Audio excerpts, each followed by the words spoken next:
pues esta tarde vamos a hablar acerca de David, un joven conforme a Dios. Y bueno, si tuviéramos aquí a los niños, ellos dirían, ya me la sé.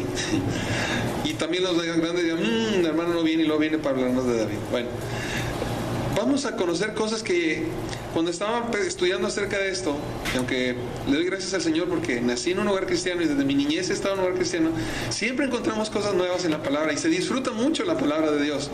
Cada vez que nos abrimos con un corazón sencillo para que el Señor nos hable, descubrimos cosas fantásticas, siempre enseñanzas nuevas. Así que vamos juntos a ver algunas cosas de la palabra.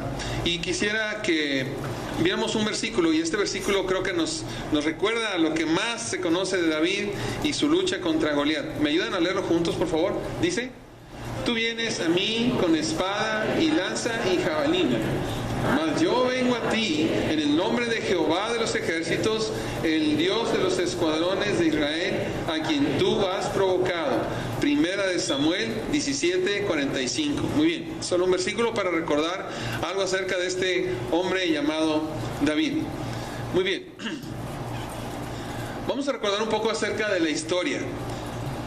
Antes de David había un hombre que se llamaba Saúl, y Saúl también fue elegido por Dios. ¿Qué recuerdan ustedes acerca de Saúl? ¿Alguien que me pueda decir qué se acuerdan de Saúl? Algo que le llama la atención. Yo me acuerdo de Saúl, esto. ¿Qué se acuerdan de Saúl? ¿Sí? Su experiencia, inexperiencia, su desobediencia. El hermano Silvestre tiene problemas para decir las palabras, yo tengo problemas para oír. Así que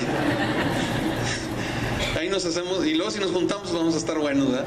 Su inexperiencia, su desobediencia.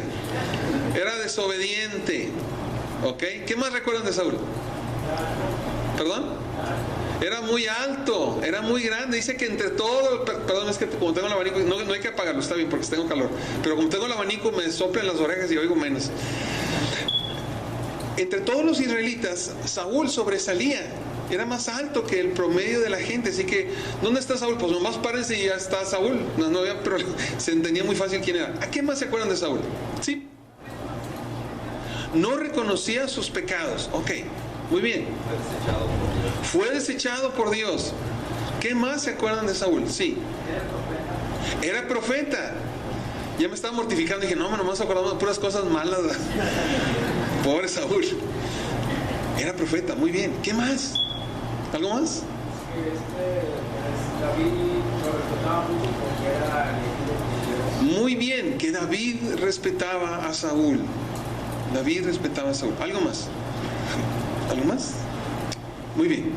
Dice el pasaje de 1 Samuel 15:22. Y Samuel dijo: se complace Jehová tanto de los holocaustos y víctimas como en que se obedezca la palabra de Jehová. Ciertamente el obedecer es mejor que los sacrificios, y el prestar atención que la grosura de los carneros. Porque como pecado de adivinación es la rebelión, y como ídolos e idolatría la obstinación. Por cuanto tú desechaste la palabra de Jehová, él también te ha desechado para que no seas rey. Estas palabras se las dice Samuel a Saúl cuando en alguna de las varias ocasiones en que Saúl no obedeció a Dios, cometió acciones en las que no estaba siguiendo lo que Dios había dicho. Y entonces Samuel va y encuentra que Saúl se le ha adelantado para ofrecer un sacrificio, un holocausto, y Samuel recibe esta orden de parte de Dios: Saúl no será más rey, ha sido desechado. Es lo que está sucediendo con Saúl. Muy bien. Entonces podríamos decir que Saúl ha sido desechado por Dios. ¿Qué más podríamos decir de Saúl? Bueno, cuando Samuel termina de hablar con Saúl, dice: nunca más volvió a verle. Dice los versículos que siguen a esto, dice que nunca más Samuel se volvió a topar con Saúl. Pero ¿quién ungió a Saúl por rey? Samuel. Así que Samuel también guardaba un aprecio muy especial por Saúl. En la mente de Samuel está aquel joven alto al cual él ungió, capaz de que le haya dicho: y agáchate porque no te puedo alcanzar a ungir, ¿verdad? Se había arrodillado y apenas así, porque era muy alto Saúl. Y la gente, cuando conoció a Saúl, estaba muy satisfecha de ver a alguien con tales características como Saúl. Dice que era un hombre apuesto, no era un hombre feo, era guapo, era atractivo Saúl. Muy bien. En 1 Samuel 16, del 1 al 3, vemos lo siguiente. Dice: dijo Jehová a Samuel: ¿hasta cuándo llorarás a Saúl habiéndolo yo desechado para que no reine sobre Israel? Llena tu cuerno de aceite y ven y te enviaré a Isaí de Belén, porque de sus hijos me he provisto de rey. Y dijo Samuel, ¿cómo iré? Si Saúl lo supiera, me mataría. Jehová respondió, toma contigo una becerra de la vacada y di, a ofrecer sacrificio a Jehová he venido.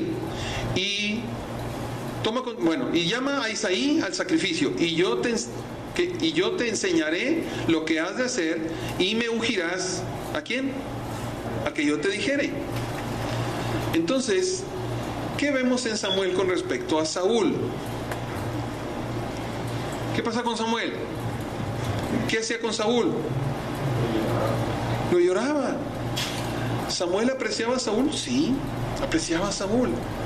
Pero ya había sido desechado, sí, pero había un cariño especial que tenía Samuel por Saúl. ¿Y qué le dice Dios? ¿Por qué le lloras? Yo ya me he escogido otro rey. Vas a hacer esto. Y manda a Samuel, ve ahora a este lugar. Muy bien. Seguimos con nuestra historia. Samuel entonces va a Belén. Allí convoca al sacrificio, en donde acuden también Isaí y sus hijos.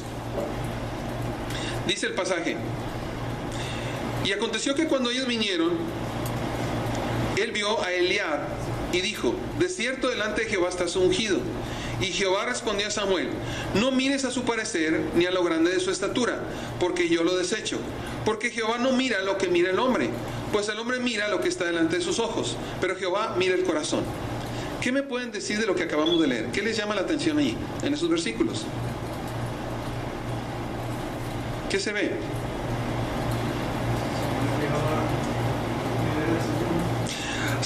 Samuel trae una foto en su mente, Saúl, y ve a Eliab. Pues si es este, ¿sí? ¿Qué está viendo Samuel? Está observando lo que todos observan, lo que todos alcanzan a visualizar. ¿Cómo somos nosotros cuando queremos saber la voluntad de Dios? Tratamos de adivinar lo que Dios quiere hacer en nuestras vidas y la mente de Dios. Pero la mente de Dios no funciona como la nuestra. Dice la Biblia que sus pensamientos son más altos que nuestros pensamientos y sus caminos son más grandes o más profundos que nuestros caminos. Nosotros miramos muchas veces cosas que están a la vista nuestra, pero Dios siempre ve un poco más allá. Samuel está mirando lo que él estaba acostumbrado a ver. Y en Cristo, hermanos, no podemos estar acostumbrados a lo que siempre vemos, porque en Cristo siempre hay sorpresas, aunque las sorpresas no sean muy agradables. Y aunque estaban matando a Esteban veía los cielos abiertos y a Jesús allí, ¿sí? Había cosas más allá de lo que podían ver.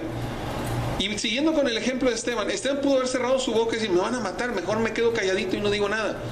Pero Esteban toma la palabra y todo el Antiguo Testamento y manifiesta delante de aquellos hombres que lo están acusando toda la grandeza del poder de Dios. ¿Qué está viendo Esteban? La necesidad de aquella gente, no si lo van a matar. Seguramente ya se imaginaba lo que iba a suceder. Uno no alcanza a entender los planes de Dios. Esta semana hemos pasado por una semana triste en esta iglesia y no alcanzamos a ver por qué suceden las cosas y quisiéramos explicaciones y Dios no siempre nos da explicaciones. Pero Dios tiene propósitos y no tiene por qué explicarme sus propósitos. Él solamente quiere que obedezca. Y Samuel no entiende lo que Dios quiere hacer, pero Samuel tiene que hacer lo mismo, que es que obedecer. Samuel está observando el parecer, está observando lo grande de la estatura, está observando lo que está delante de sus ojos, pero eso no es lo que está viendo Dios.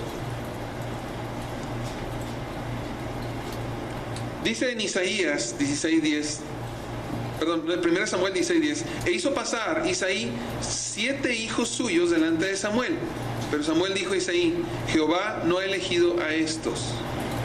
Y uno pensaría, oye, pues Isaí ¿cuántos hijos tiene Isaí? Tiene 8, contando a David. 7 hijos han pasado ya y Dios no escoge a ninguno. La pregunta es, ¿eran hijos malos? ¿Eran hijos que no sabían servir a Dios? No. Miren cómo se llamaba su primer hijo. Eliab. ¿Qué significa Eliab? Dios es grande. Miren cómo se llama su segundo hijo, Abinadab. ¿Qué quiere decir su nombre? Mi padre es generoso. ¿Cómo se llama su tercer hijo? Se llama Sama, y significa Dios ha oído. ¿Ustedes piensan que Isaías estaba pensando en hijos malos cuando tuvo estos hijos? No. Quiere decir simplemente que Dios tiene propósitos distintos para cada uno de nosotros. ¿Por qué digo esto? Porque muchos de nosotros ansiamos tener un puesto en la iglesia para entonces saber que estamos sirviendo a Dios, y no es así. Dios no está buscando en cada uno de nosotros que tengamos alguna autoridad o algún poder o alguna característica específica para ser siervos suyos. ¿Se acuerdan de esta jovencita que estaba esclava en un país lejano? Y ahí está, se la llevaron como esclava. Ella no tenía familia, no tenía nadie con ella, y la pusieron a hacer el aseo en una casa, y ahí está ayudando en esa casa. Pero mientras está en esa casa, escucha que el esposo de su señor está enfermo y tiene lepra y se va a morir. ¿Qué pudo haber pensado ella? Que se muera, ¿no? ¿Por qué me tiene aquí esclava? ¡Qué bueno! Y era el general del ejército. Sin embargo, esta niña va con su ama, que seguramente debe haber estado muy triste, y le dice: hay alguien que puede ayudar a su esposo, y es un profeta que está allá de donde yo vengo. ¿Se menciona algo más de ella? No. Pero Dios usó a esa niña para que Naamán fuera curado de lepra. ¿Un enemigo del pueblo de Israel? Sí. ¿Por qué? Porque Dios es soberano. Nosotros no debemos de preguntar ¿por qué? Señor, ¿qué más quieres que haga?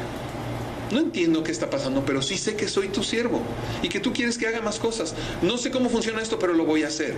Así que han pasado 7 hijos y solamente queda el pequeño David. Dice el versículo 11 del capítulo 16: entonces dijo Samuel a Isaí: ¿son estos todos tus hijos? Y él respondió: queda aún el menor, que apacienta las ovejas. Y dijo Samuel a Isaí: envía por él, porque no nos sentaremos a la mesa hasta que él venga aquí. Envió pues por él y le hizo entrar, y era rubio, hermoso de ojos y de buen parecer. Entonces Jehová dijo: levántate y úngelo, porque este es. Y Samuel tomó el cuerno del aceite y lo ungió en medio de sus hermanos, y desde aquel día en adelante el espíritu de Jehová vino sobre David. Se levantó luego Samuel y se volvió a Ramá. ¿Qué observan ahora aquí? ¿Qué les llama su atención? ¿Sí? ¿Algún comentario?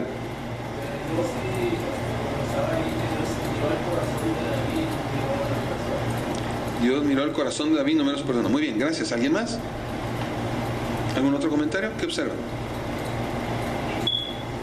¿Perdón? Este es. ¿Quién dijo este es? ¿Samuel? ¿Dios? Este es. Muy bien. ¿Algo más? Qué hermoso, ¿verdad? Era el menos probable. Tan así es como que, oye, ya son todos. Pues sí, creo que ya son todos.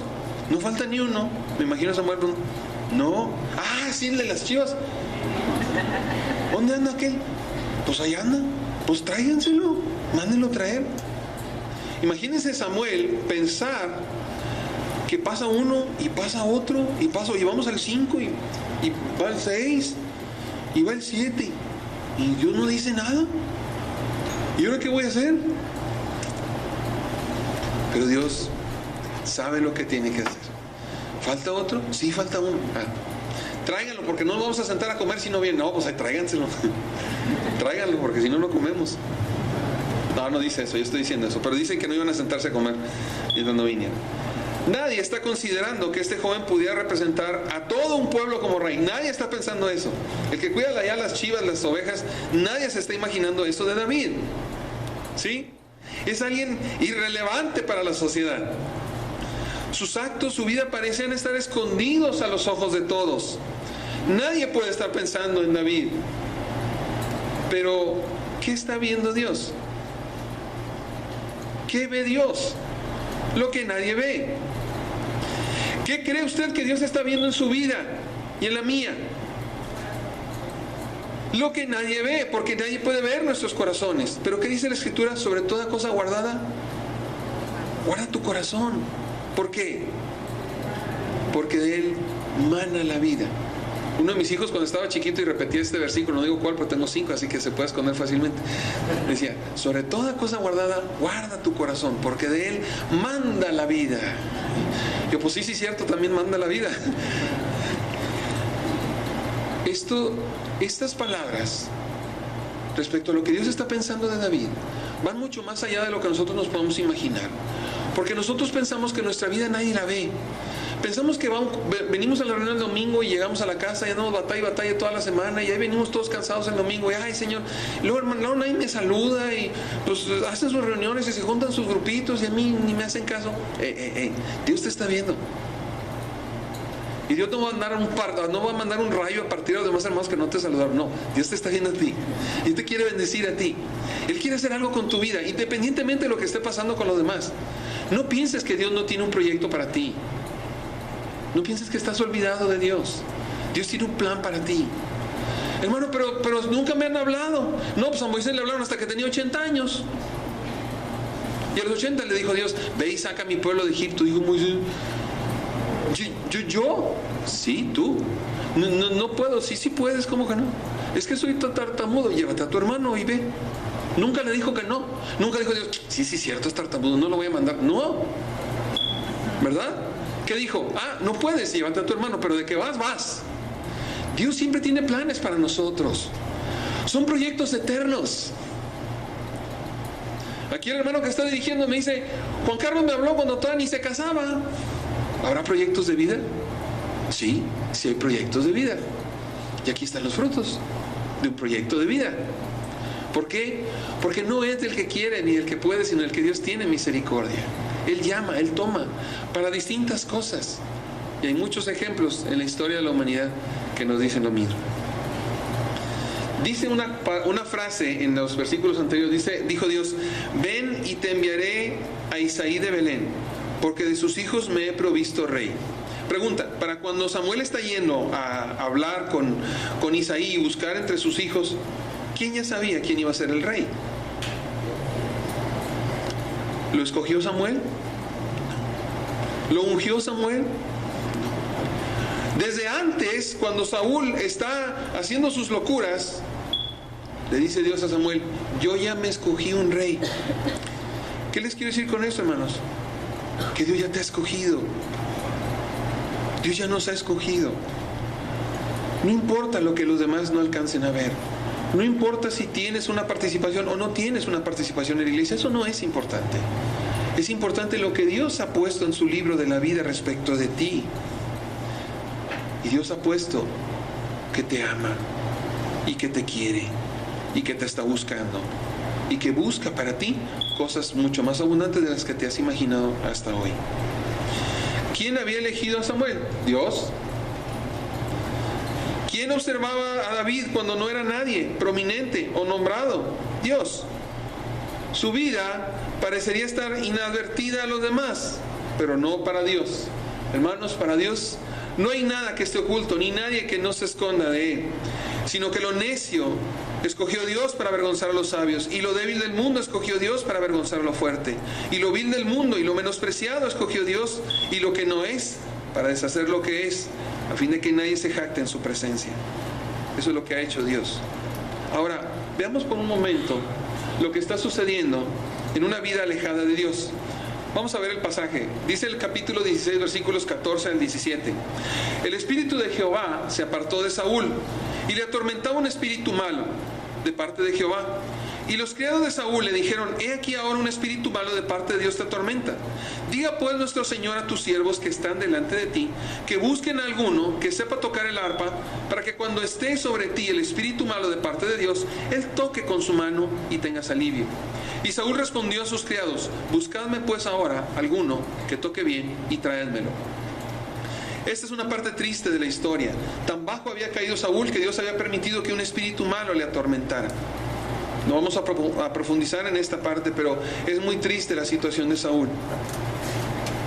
Muy desgastante para él. ¿Ven algo más?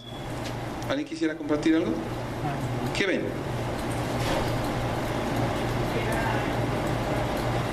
Que había un tormento de parte de Dios. Muy bien, ¿qué más? ¿Algo más?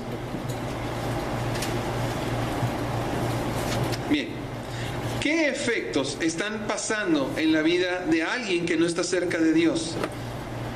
Primero, soledad. ¿Por qué? El Espíritu se apartó de Saúl. Y si usted está aquí y no ha conocido a Cristo, o usted ha aceptado a Cristo en su corazón, pero hoy en día su corazón está lejos de Dios, seguramente estas condiciones pudieran coincidir con las suyas. Hay tormento en el corazón de Saúl.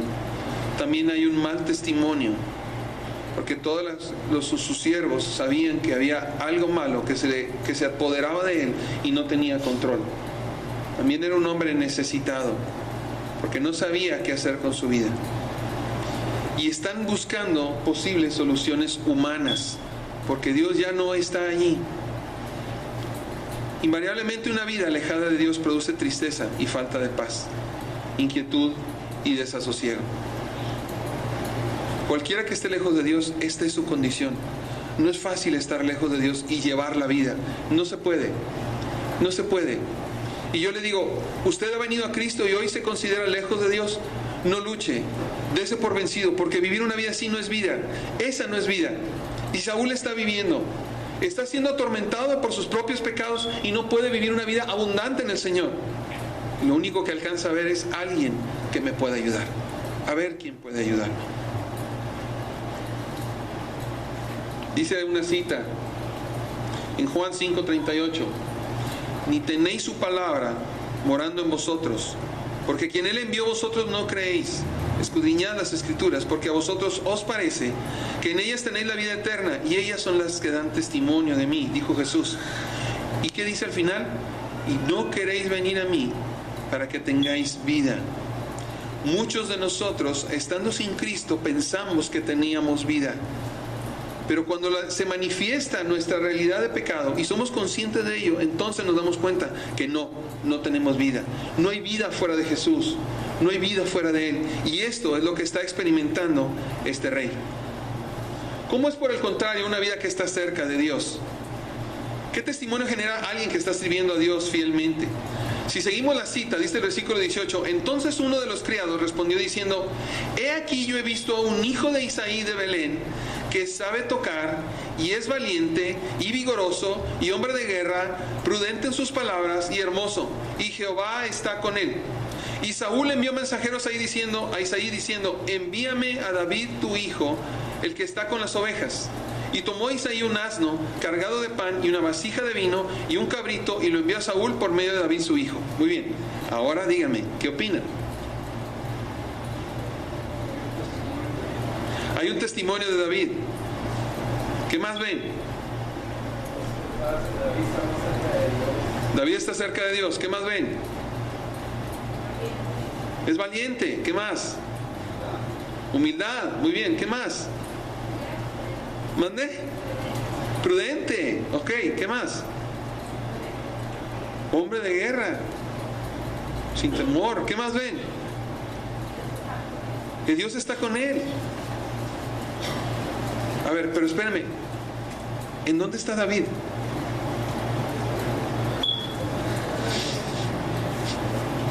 ¿Ha salido de allá cuidando las chivas?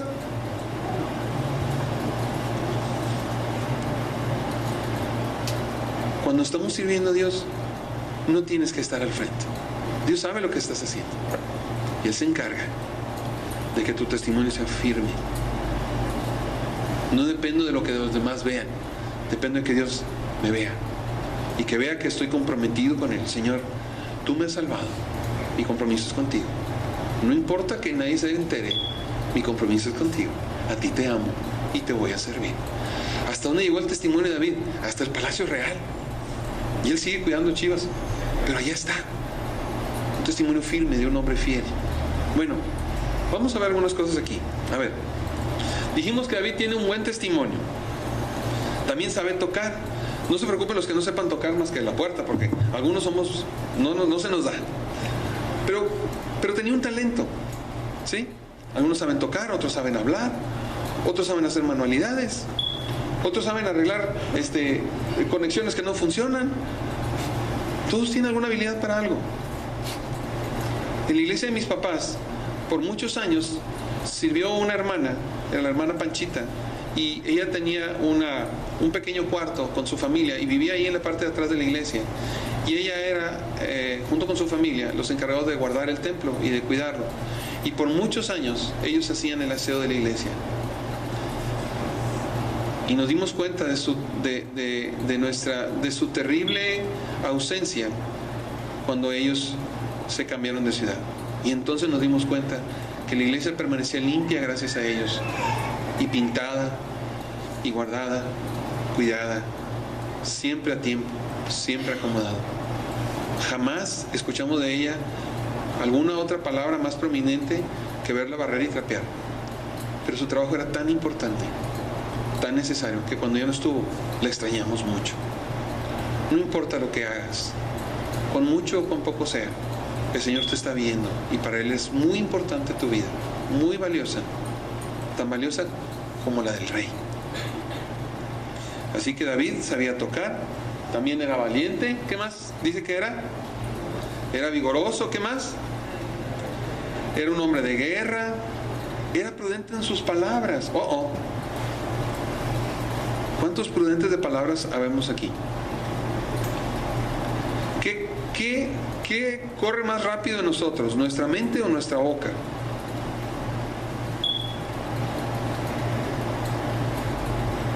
Es muy fácil ofender a los demás con nuestras palabras. Es muy fácil hablar y prometer cosas con nuestras palabras. Es muy fácil asegurar cosas con nuestras palabras. Pero David era conocido por su silencio. No por lo que hablaba, sino por lo que hacía. Acuérdense quién escogió a David antes de que David fuera completamente sobresaliente. ¿Quién lo está viendo? Dios lo está viendo. Pues sí, pues ¿con quién hablaba si estaba con las chivas? No. David era un hombre prudente, muy prudente. Con su papá, con sus hermanos, era muy prudente. Me llamó algo la atención, que ya lo pasamos, que cuando ungen a David, dice que lo ungen en medio de ¿quién? De sus hermanos. Al chiquillo. Él es. Sus hermanos lo están viendo.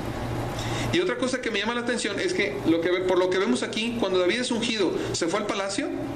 No. ¿Se fue a ser general del ejército? No. Se regresó a cuidar las cabras, a cuidar las ovejas. ¿Por qué? Porque el llamado es de Dios. No es de, yo soy ahora el encargado. No.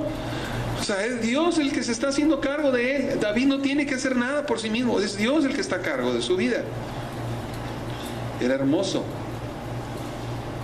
Dice que Jehová estaba con él. Yo creo que eso lo hacía que se viera más hermoso, ¿verdad? Porque dice que ¿cómo dice? Un corazón alegre constituye un buen remedio, ¿verdad? Dice que, también volviendo a lo de Esteban, dice que cuando estaban aquellos hombres acusándolo, veían en Esteban como ¿qué? El rostro de un ángel. A ver, ¿cómo se puede ver a alguien el rostro de un ángel? A ver, pongan cara de ángel. Pues no sabemos cómo, pero la gente que estaba acusando a Esteban y que están a punto de matarlo a pedradas, veían a un ángel en él. ¿Cuán duro debe haber sido el testimonio para aquellos hombres que lo apedrearon? Saber que están matando a un hombre inocente. Pero Esteban no miraba eso. Miraba a Dios. No les imputes este pecado. No es importante. Voy contigo. Allá está mi casa. Allá está mi verdadera casa. No aquí. Así que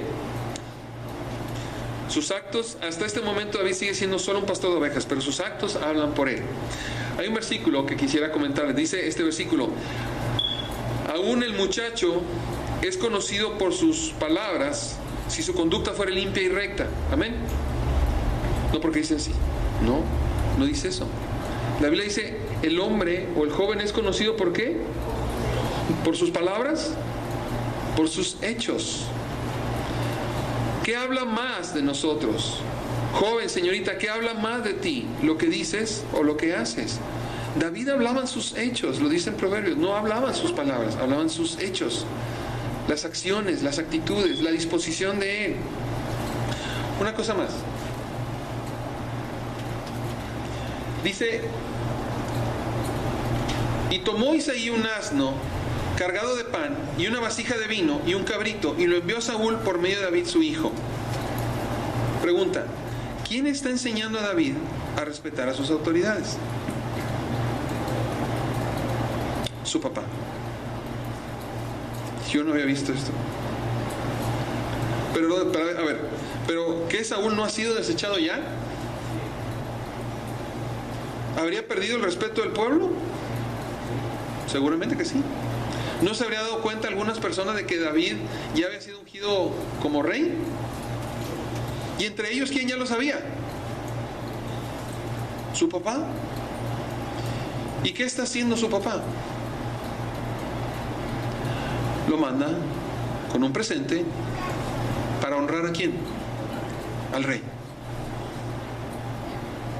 ¿Qué nos dice esto de Isaí?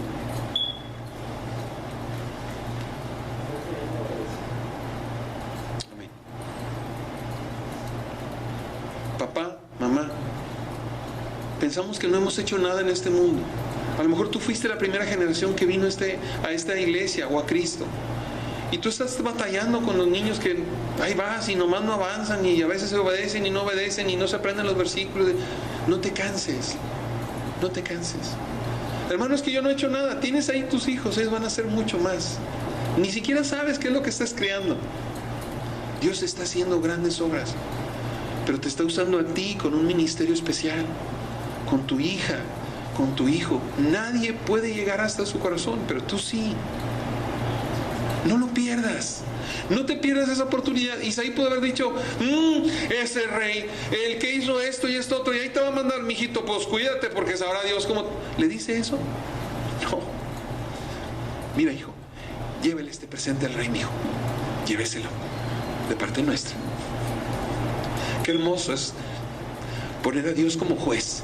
Yo no juzgo. Yo no digo que ese rey es malo. Dios se va a encargar. Yo no. ¿Cuál es mi posición? Obedecer. Y tanto obedece el padre como hace obedecer a su hijo. Papá, no te canses.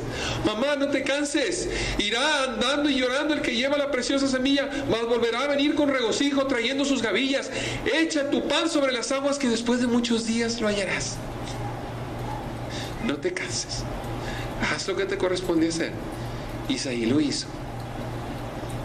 Isaí sabía que su hijo había sido ungido por Dios, pero sin embargo le está enseñando a respetar. ¿Cómo somos nosotros cuando nos toca hablar ahora, que tan evidentemente es fácil hablar mal de nuestras autoridades, de nuestros gobernantes o de nuestro presidente? Es fácil hablar mal de ellos, porque su testimonio no es justo. ¿Pero qué hacemos? ¿Nos sumamos a la serie de comentarios que vemos en los medios electrónicos? Los juzgamos y nos reímos y nos carcajeamos por lo que ahora han dicho. Mira ahora la novedad que sacaron. Ya ni siquiera le decimos presidente, le hablamos solamente por sus apellidos. ¿Quién está viendo eso? Pero a la vuelta del día digo: ¿por qué me contestas así? ¿Por qué me hablas así? ¿Por qué no me obedeces? ¿Cuándo le enseñé a obedecer? ¿Cuándo le enseñé a respetar? Si yo mismo ni siquiera puedo respetar la autoridad y yo quiero que mi hijo lo respete. ¿Va conmigo? ¿Estamos juntos en esto? ¿Sí?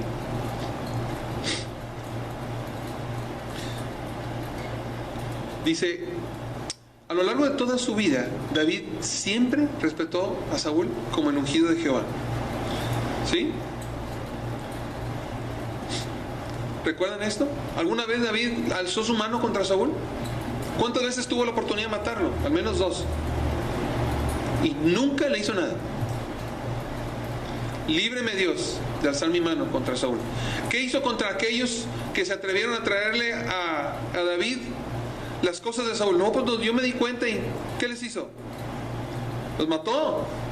Los mató. Dijo: ni yo en toda mi vida fui capaz de alzar mi mano contra él. ¿Cómo fuiste capaz de ponerte sobre él para matarlo? ¿Cómo fuiste capaz? ¿Cómo te atreviste? ¡Mátenlo! Un profundo respeto enseñado por un padre que amaba la justicia.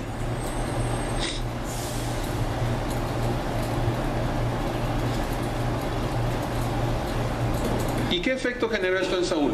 Vamos a ver esta cita. No, esperen un momentito.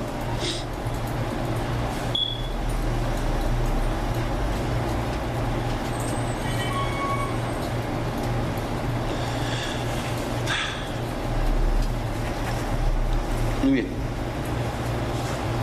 Dice esta cita. Y viniendo David a Saúl, estuvo delante de él, y él le amó mucho, y le hizo su paje de armas. Y Saúl envió a decir a Isaí: yo te ruego que esté David conmigo, pues ha hallado gracia en mis ojos. Y cuando el espíritu malo de parte de Dios venía sobre Saúl, David tomaba el arpa y tocaba con su mano. ¿Y qué pasaba con Saúl? Tenía alivio y estaba mejor, y el espíritu malo se apartaba de él. A ver, díganme, ¿qué ven aquí en este pasaje? ¿Qué les llama su atención? Que Dios había abandonado a Saúl y ahora estaba con David. Muy bien, ¿algo más? ¿Hay algo más que observan? Que Saúl encontraba alivio de ese mal que le aquejaba. ¿Qué más?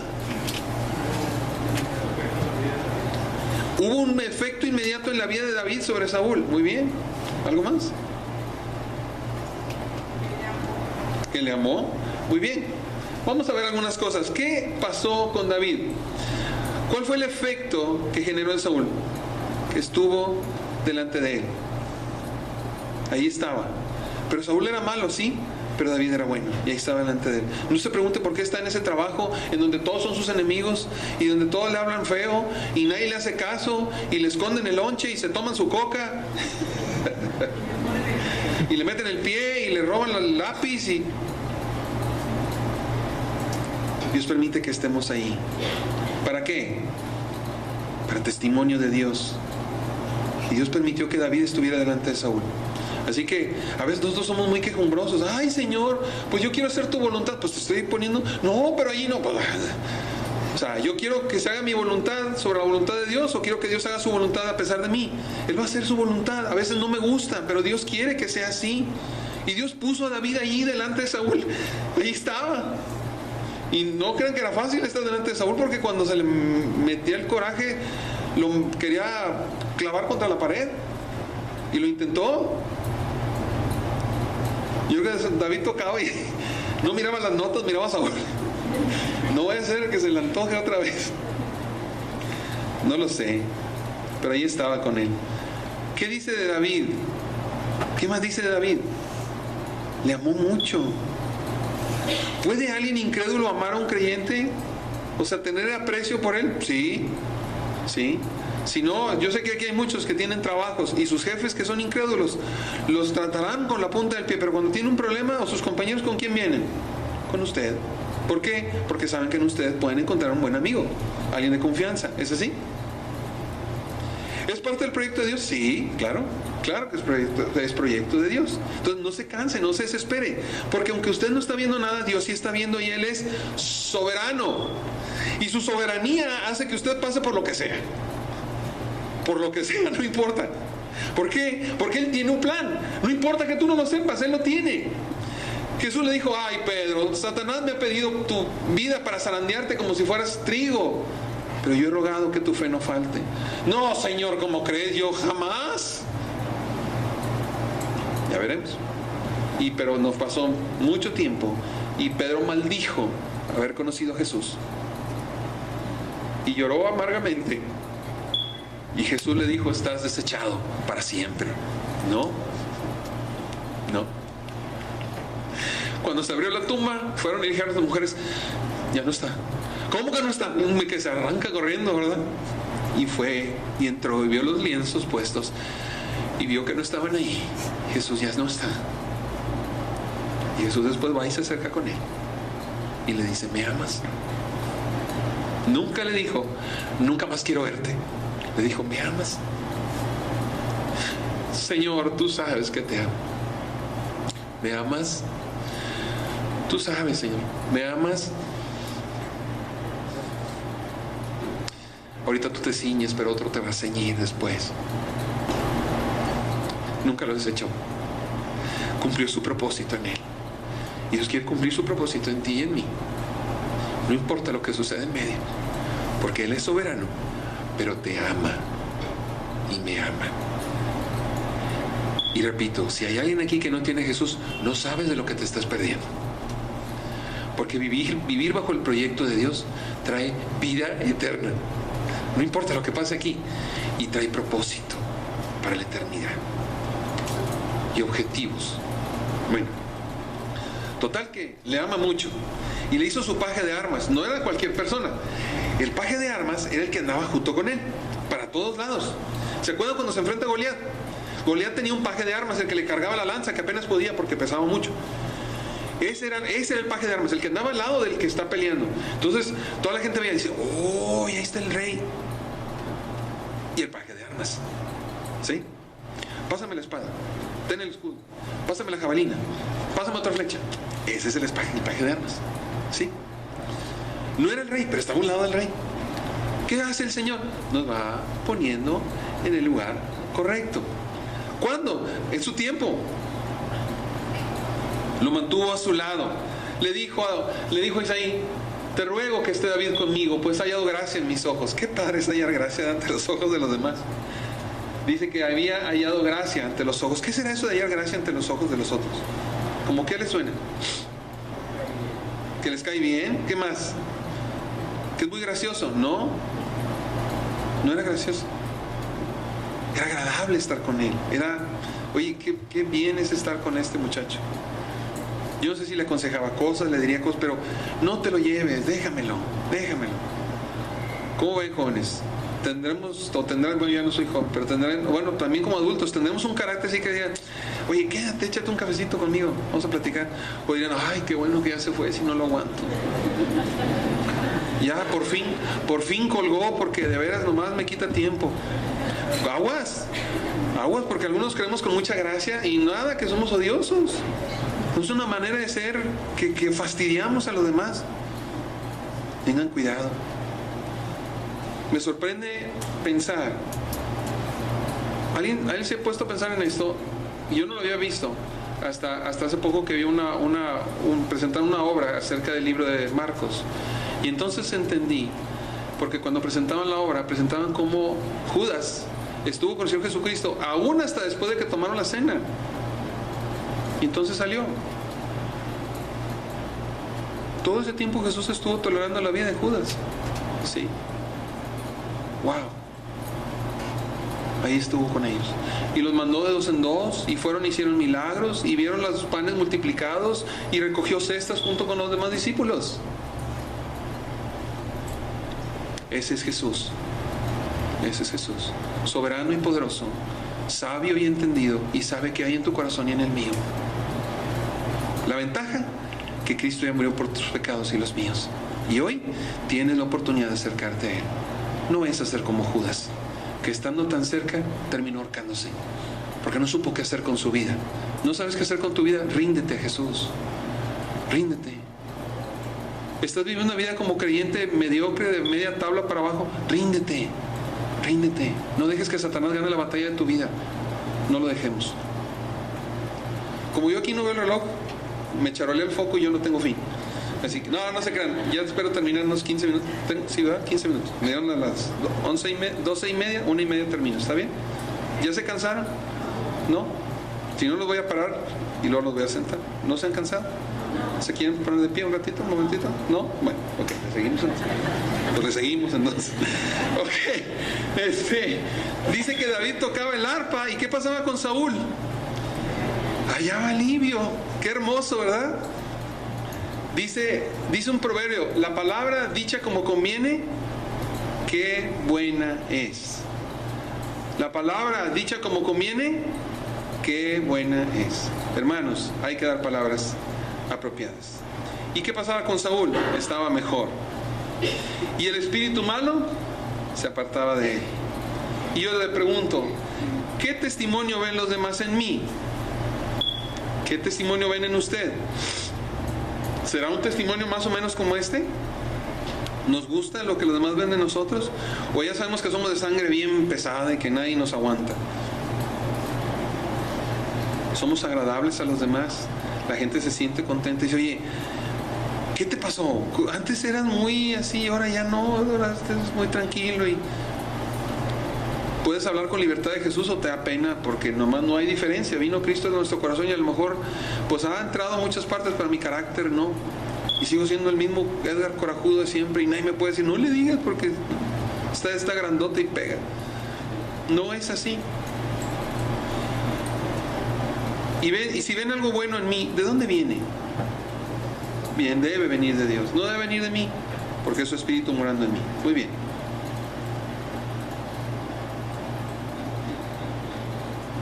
Aquí está. Vamos a ver la última parte. Hasta aquí voy a llegar porque no podemos avanzar más. Ya vamos a terminar. Dice esta porción, dice: los filisteos juntaron sus ejércitos para la guerra y se congregaron en Soco, que es de Judá, y acamparon entre Soco y Aseca en Efes-Damín. También Saúl y los hombres de Israel se juntaron y acamparon en el valle de Ela y se pusieron en orden de batalla contra los filisteos. Y los filisteos estaban sobre un monte a un lado e Israel estaba sobre el otro monte al otro lado, en el valle entre ellos. Salió entonces del campamento de los filisteos un paladín, el cual se llamaba Goliat, de Gat, y tenía de altura 6 codos y 1 palmo, y traía un casco de bronce en su cabeza, y llevaba una cota de malla, y era el peso de la cota 5,000 ciclos de bronce. Sobre sus piernas traía grebas de bronce, y jabalina de bronce entre sus hombros. El asta de su lanza era como un rodillo de telar, y tenía el hierro de su lanza 600 ciclos de hierro, e iba su escudero delante de él. Muy bien. ¿Qué les llama la atención de lo que hemos leído aquí ahora? Que venía bien protegido. Semejante gigantón, y aparte, ¿verdad?, venía con escudo y lanza y todo. Que bueno. A ver, ¿qué más llama su atención? ¿Nadie? Que traía el escudero delante de él. Muy bien. ¿Algo más? ¿Ven? Fíjense. Era muy grande. Ahorita vamos a hablar acerca de su estatura. Fíjense, el lugar donde están quiere decir Soco, quiere decir cercado, algo que está así como un cerco, no hay manera de escapar. Y luego Aseca quiere decir arrancado. Y luego ese otro lugar que se llama Efes-Damín quiere decir el límite de las gotas de sangre o el límite del homicidio. Eso significa el lugar. Así que si algo tenían en contra de los israelitas con los nombres, estaba peor. O sea, el lugar estaba... Hasta la descripción del lugar, un lugar terrible. Y allí se toparon con ese grandulón y con los filisteos que traían detrás de él. Ese es más o menos el lugar, ese es el valle y las montañas que están alrededor de ese valle. Y ahí está David, bueno, están los filisteos contra los israelitas. Dice que están en orden de batalla. En orden de batalla es en una hilera. Están en una hilera. Bueno, ¿por qué puse yo esto ahí? Porque a mí me llama la atención esto, que por estar en hilera, todos los israelitas podían observar y escuchar los insultos de este hombre. O sea, no era que se pusieran unos y otros más atrás y, pues, ¿qué se está diciendo? Pues ni se oye, ¿no? Estaban en hilera, enfrente de batalla, y allá enfrente está aquel gigante, y todos los israelitas están escuchando sus insultos. ¿Sí? Así que esto es una tarea difícil. Los filisteos eran un pueblo enemigo de Dios. Se habían mezclado con otros pueblos y representaban a todo lo malo que pudiera imaginarse en aquel entonces. Todo lo que pudiera representarse un enemigo estaba ejemplificado por los filisteos. En esta batalla ellos y los israelitas se hallaban cada uno en un monte, unos frente a los otros. Ahí están. Un paladín es un caballero que se distinguía en la guerra por sus hazañas. Y resulta que este paladín se llama Goliat. ¿Recuerdan algo de Goliat que lo acabamos de leer? Esta medida de un codo son 45 centímetros y un palmo son 23 centímetros. Muy bien, hagan sus ¿cómo se llama? Sus apuntes, sus cálculos, y díganme cuánto medía Goliat. Ahí van los arquitectos, los ingenieros. Medía como 2,93. ¿Sí? Yo mido 1,90, así que medía 1 metro más que yo. Así que sí estaba bastante grande. Bastante grande. Ahora, un pequeño detalle acerca de lo que era el peso de las herramientas de guerra que él traía. Si un ciclo son 15 gramos, el peso de su lanza era de 9 kilos. Solo el peso de la lanza, 9 kilos. ¿Cómo que será 9 kilos? Pues más de una silla, ¿no? Eso es lo que traía cargando. Y era zurdo porque no es cierto, porque no sé si era zurdo. Pero la cota de malla pesaba 57 kilos. ¿Qué es lo que nos acordamos cuando vemos un peso de 57 kilos? Un bulto de cemento. Entonces lo que traía ese hombre aquí cargado era un bulto de cemento. Pregunto, ¿era atemorizante este hombre? Sí, sinceramente sí, era bastante peligroso. ¿Qué descripción más aterradora de un enemigo? No hay algo peor que un hombre así.